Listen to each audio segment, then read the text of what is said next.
Dictation गति 80 शब्द प्रति मिनट स्टार्ट। आखिर 2G घोटाले में क्या मिला?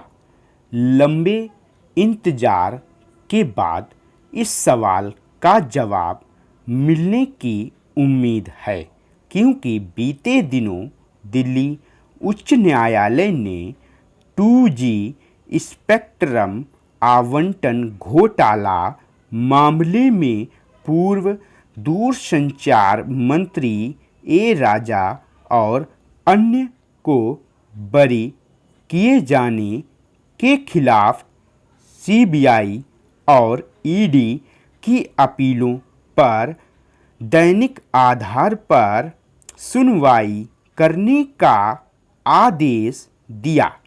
2G घोटाला केस में दिल्ली हाई कोर्ट को इस आरोप की जांच करनी है कि क्या सीबीआई की विशेष अदालत ने दस्तावेजी सबूतों को नज़रअंदाज किया और मौखिक गवाही पर भरोसा किया।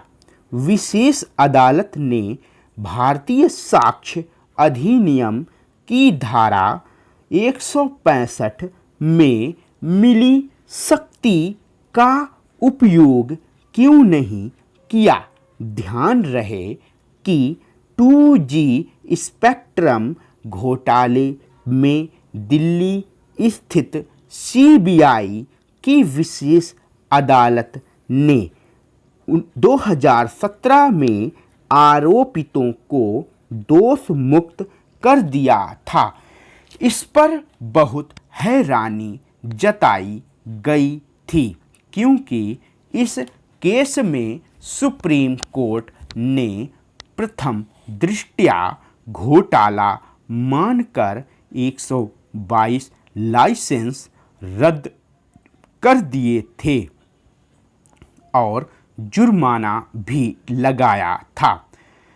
किसी केस के बारे में सुप्रीम कोर्ट और लोअर कोर्ट की समझ में इतना बड़ा फर्क क्यों आया? 2G स्पेक्ट्रम घोटाला मुकदमे में ए राजा और कनिमोझी को दोष मुक्त करते हुए विशेष अदालत ने 2017 में कहा था, कलाई नगर टीवी को कथित रिश्वत के रूप में शाहिद बलवा की कंपनी डीबी ग्रुप द्वारा 200 करोड़ रुपए देने के मामले में अभियोजन पक्ष ने किसी गवाह से जिरह तक नहीं की, कोई सवाल तक नहीं किया। याद रहे, उस टीवी कंपनी का मालिकाना हक करुणानिधि परिवार से जुड़ा है। माना कि अभियोजन पक्ष द्वारा कोई सवाल नहीं किया गया, क्योंकि शायद मनमोहन सरकार के कार्यकाल में सीबीआई के वकील को ऐसा करने की अनुमति नहीं रही होगी। पर अदालत के लिए भारतीय साक्ष्य अधिनियम में ऐसे ही मौकों के लिए धारा 165 का प्रावधान किया गया है।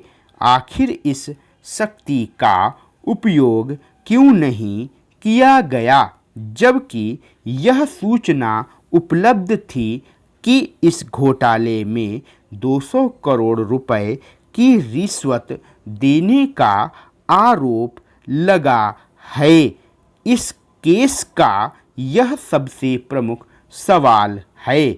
उक्त धारा के अनुसार न्यायाधीश सुसंगत तथ्यों का पता लगाने के लिए या उनका उचित सबूत प्राप्त करने के लिए किसी भी रूप में, किसी भी समय, किसी भी साक्षी या पक्षकार से किसी भी सुसंगत या विसंगत तथ्य के बारे में कोई भी प्रश्न जो वह चाहे पूछ सकेगा तथा किसी भी दस्तावेज या चीज को पेश करने का आदेश दे सकेगा। ना तो पक्षकार और न उनके अभिकर्ता हकदार होंगे कि वे किसी भी ऐसे प्रश्न या आदेश के प्रति कोई भी आक्षेप करें। वे ऐसे किसी भी प्रश्न के प्रत्युत्तर में दिए गए किसी भी उत्तर पर किसी भी साक्षी की न्यायालय की इजाज़त के बिना प्रतिपरीक्षा करने के भी हकदार नहीं होंगे। 2G स्पेक्ट्रम घोटाला मुकदमे में ए राजा और कनिमोझी को दोष मुक्त करते हुए विशेष जज की ओर से यह भी कहा गया था कि मैं पिछले 7 साल से पूरी तन्मयता के साथ कोर्ट में सुबह 10 बजे से शाम 5 बजे तक बैठा रहा और इंतजार करता रहा कि सीबीआई कोई ठोस सबूत लेकर आएगी, लेकिन ऐसा कुछ नहीं मिला जो आरोपितों के अपराध को साबित करता हो। फिर चाहे वह कट ऑफ डेट को फिक्स करने की बात हो या पहले आओ पहले पाओ के नीति के विरूपण का मामला हो। ऐसी टिप्पणियों के बाद ही यह कहना शुरू किया गया कि इस मामले में तो कुछ था ही नहीं। इसी तरह बोफोर्स घोटाले के बारे में भी कांग्रेस के कई बड़े छोटे नेताओं ने लगातार यही कहा कि बोफोर्स घोटाला मीडिया की उपज था। आमतौर पर ऐसी बातें अधूरी जानकारी के आधार पर की जाती हैं, क्योंकि जब मामले को उनकी तार्किक परिणति तक पहुंचने ही नहीं दिया गया तो कैसे कहा जाए कि किसी घोटाले में क्या मिला।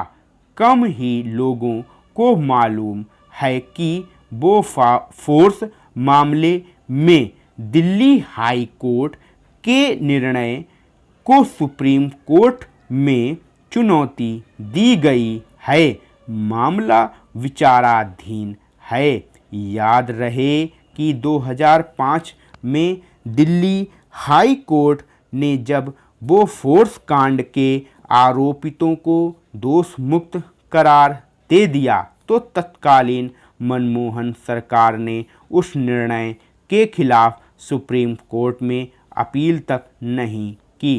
प्रणब मुखर्जी ने तो यह तक कह दिया था कि चूंकि किसी अदालत ने इसे घोटाला नहीं कहा है, इसलिए इसे आधिकारिक तौर पर घोटाला नहीं कहा जा सकता है।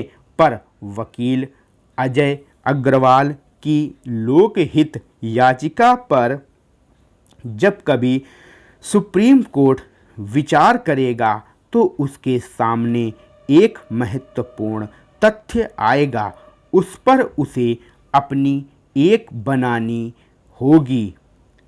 दरअसल जिस मामले को निराधार मानकर दिल्ली हाई कोर्ट ने आरोपितों को दोष मुक्त कर दिया था, उसी घोटाले में मिले दलाली के पैसों पर भारत सरकार के आयकर महकमे ने आयकर वसूले। याद रहे कि भारत सरकार के आयकर न्यायाधिकरण ने कहा था कि ओत्तावियो क्वात्रोची और विन चड्ढा की बोफोर्स की दलाली के 41 करोड़ रुपए मिले थे। स्टॉप।